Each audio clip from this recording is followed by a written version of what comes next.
Hello everyone and welcome to the Blyvale podcast, Global Connections with eSIM and SIM Card. Today we will guide you through navigating international eSIMs, avoiding hidden costs. Stay with us to discover how to travel always connected and without worries. Okay, picture this. You're just back from an amazing international trip, feeling all refreshed, right? And then you open your phone bill, and bam, that horrible gut punch moment from a massive international roaming charge. Oh, yeah. So many people have been there. It's the worst travel souvenir. Exactly. Now, international eSIMs, they've really changed the game. Super convenient, modern way to stay connected. Absolutely. They've become the standard, really, for anyone traveling smart. But here's the twist, and this is what we're diving into today. Even with eSIMs, these hidden costs, they're still a surprisingly common problem. They really are. What looks like a bargain can suddenly turn into hundreds of euros extra. It's wild. Yeah. How do we avoid that? That's our mission for this deep dive. Yeah. We're using a great guide from the Blyvale blog as our source here. A very helpful resource. Our goal is to arm you, the listener, with the knowledge to spot and, crucially, avoid these hidden fees so you can travel with, actual peace of mind. Let's get into it. Okay, so just how big is this problem? Is it just a few unlucky people, or is it more widespread? Oh, it's definitely widespread. The source material makes that very clear. There's been a real surge in reports. Really? Where are people talking about this?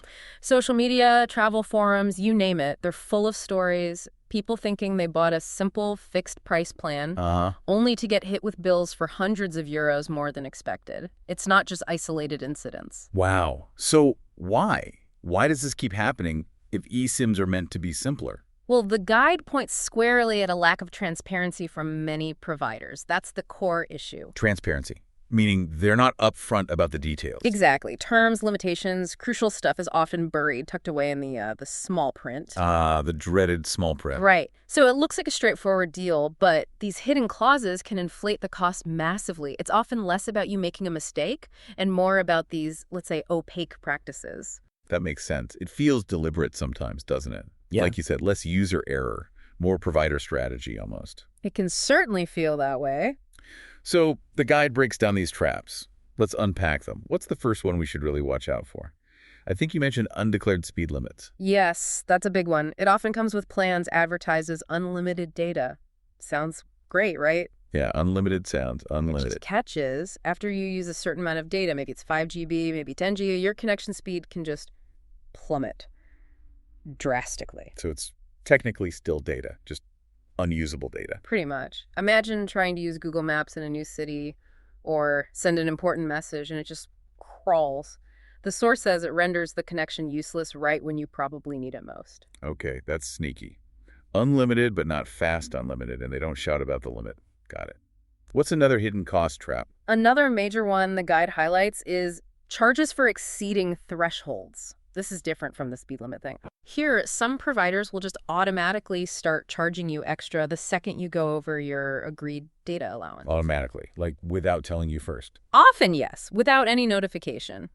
The guide warns that something really simple, like streaming one video or maybe an app updating itself in the background. Things your phone does all the time. Exactly. That could silently rack up tens of euros in extra charges you wouldn't even know until that nasty bill arrives. Oof. That feels particularly unfair.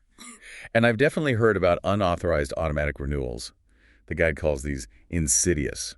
Why that word? Well, insidious fits because they creep up on you. You might sign up for an extra plan or agree to renewal without really realizing it. How does that happen? Often it's buried in pre-check boxes during checkout. Or in really tiny print you just scroll past. You only find out weeks later when you see unexpected charges on your statement. Right. It's designed to be missed. Precisely. It's a classic example of how hard-to-find clauses lead to ongoing, unwanted costs. And one more quick one, hidden commissions. Okay, what are those? Little extra fees, maybe for activation or setup, or even, believe it or not, for technical support. They're rarely highlighted clearly when you buy the eSIM. They just appear. Wow. Okay, this paints a picture, doesn't it? Yeah. It really does put the responsibility on us, the consumers, to be incredibly careful. It does. It's like needing a new kind of digital literacy for travel. But the good news is, the guide doesn't just list problems. It offers solutions. A 5-step strategy to protect yourself. What's step 1? Sounds like the most important. It probably is. Step 1, always read the full terms and conditions, and I mean really read them. Yeah, nobody likes doing that. How long should we realistically spend? Dedicate maybe 10, 15 minutes, seriously. Look specifically for the real data limits, any speed throttling policies, exactly what happens if you go over the limit, how renewals work, and any mention of extra fees. Okay, 15 minutes to potentially save hundreds. Fair enough. What's step 2? Step 2, check the provider's transparency policy. Good providers make this stuff clear and easy to find. And if they don't? Be wary. If info is buried in footnotes, hard to navigate to, or just missing, that's a big red flag. Think twice. Makes sense. Step 3. Step 3, check authentic reviews.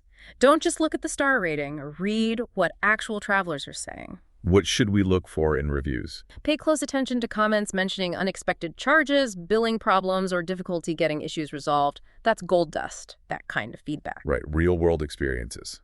Okay, step 4. Step 4, head first with short plans, especially if it's a provider you haven't used before.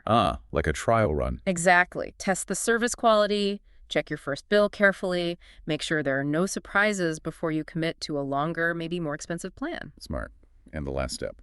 Step 5. Step 5, keep track of your consumption. Use your phone's own data monitoring tools. Just watch the meter, basically. Yep. It's simple, but it helps you stay aware and avoid accidentally crossing those thresholds that trigger extra costs. It keeps you in the driver's seat. That's a really solid 5-step plan. It sounds like being vigilant is the name of the game here. Absolutely. Vigilance is key. So beyond those steps, when you're just browsing different eSIM options, are there immediate warning signs that should make you think, hang on a minute? Yes, definitely. The guide points out several red flags. First, prices that seem way too low compared to everyone else. The too good to be true rule. Pretty much. It often is. Also, if the contract terms are really hard to find or written in confusing language, be suspicious. Okay, what else? A lack of clear information on data limits or speeds. That's a huge one. Also, a lack of verified customer reviews or maybe reviews that seem fake. Right. And customer support. If their customer support seems hard to reach before you buy, imagine what it'll be like if you have a problem after you buy. That's another warning sign. See any of those, maybe look elsewhere. Good advice. Now, let's say you've done your homework, you've tried to be careful, but somehow you still get hit with an unexpected charge. What does the guide say to do then? Okay, don't panic, but act fast. First, immediate action. Contact their customer service right away. Don't wait. Okay, contact them, then what? Second, documentation. This is crucial. Screenshot everything. The terms you thought you agreed to, your data usage history on your phone, any emails or messages from them.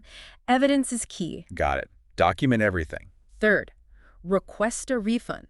If those costs weren't clearly spelled out in the terms you saw, you have a solid case. State it clearly. And if they refuse? Fourth, reporting. If you're not getting anywhere, report the issue. Consumer protection agencies, telecom regulators in their country or yours, make some noise. Okay, that feels empowering. Anything else? Yes, finally, share your experience. Post about it on those travel forums, review sites. Help other travelers avoid the same trap. It builds collective knowledge. That's great practical advice. Now, to make this really concrete, the source material actually points to Bilevel as an example of how things should work. What makes them different, according to the guide? Well, they operate in over 200 countries, which is impressive coverage. But the key thing highlighted is their philosophy. No hidden costs, everything in free roaming. Okay, no hidden costs. What does that mean in practice? It means their plans are simple and fixed. If you buy a certain amount of data, say 5 GB, that's exactly what you can use. No surprise charges for going over. What about their unlimited plans? We know those can be tricky. Right. But with Bilevel, as the source describes it, if they have an unlimited plan with a daily fast data limit, like say 1 GB per day, once you hit that 1 GB, you can keep browsing unlimited, but just at a reduced speed. Crucially, there's no extra cost for that slower data. Or they have plans that are just fully unlimited for the day at the agreed price. Okay, so the slowdown is the limit, not a sudden bill. Exactly. And here's a really key feature the source emphasizes. Bilevel apparently doesn't require you to enter credit card details for automatic charges. Oh, interesting. So how does renewal or topping up work? When your data runs out or slows down depending on the plan, the connection just stops or continues slow. That's it. No surprise bill. You then decide if you want to buy more data and when. Ah, so the control is totally with the user. No sneaky auto charges. Precisely. It puts the power and the decision back in your hands, the traveler's hands. That sounds like a fundamentally different approach. It really is. And this transparent approach Blevel uses, as the source highlights it, it really sets a benchmark, doesn't it? Yeah, it seems so. It's not just about avoiding bad things like hidden fees. It's about proactive clarity. How so? Well, like we said, no charges beyond the plan cost. Full free roaming in all the countries they cover. Total user control over renewals or buying more data. Clear conditions, easy to find. And critically, no credit card needed up front for automatic charges. That builds trust, I imagine. Exactly. It translates directly into user trust and completely eliminates those bill shocks we talked about at the start. And what does this mean for the eSIM industry overall? Is this the way things are heading? It seems like it. The source mentions the industry is evolving. There's a push towards more regulation, more transparency. Authorities are stepping in to protect consumers. So providers have to become more transparent. Increasingly, yes. Which means the serious providers, like Blevel as mentioned in the guide, who are already operating this transparently, well, they're likely to have a big competitive advantage going forward. They're building the trustworthy market everyone wants. That's really encouraging. So let's bring this back to you, our listener. The main takeaway here seems to be that avoiding these hidden eSIM costs, it's definitely doable. Absolutely. It just takes a bit of prep work. Right. Spending those extra 10, 15 minutes reading the terms, checking reviews, it can honestly save you hundreds of euros and a ton of stress. Remember, look for providers who are upfront about all costs, offer genuine free roaming, keep you in charge of payments and renewals, and have customer support you can actually reach. Those are the key signs of a good provider. So next time you're planning that trip, don't let the fear of hidden costs overshadow the excitement. Do your homework, choose wisely, and travel knowing exactly what you're paying for. That peace of mind is priceless. It really is. And maybe just a final thought to leave you with. Yeah. Think about how technology like eSIMs gives us incredible convenience, incredible freedom, but it also shifts responsibility, doesn't it? I mean, It puts more onus on us as consumers to be active participants, to actually understand the terms governing these services we rely on. It's not just about accepting the convenience. It's about using our knowledge to make informed choices. That's how we shift the power back to ourselves, the users. Food for thought, perhaps. We have reached the end of our podcast episode on Complete Guide to Data Plans and Continuous Navigation. I hope it was useful to you. Don't forget to subscribe to the podcast and visit bliveil.com for more tips and solutions. Thanks for listening, and until the next connection.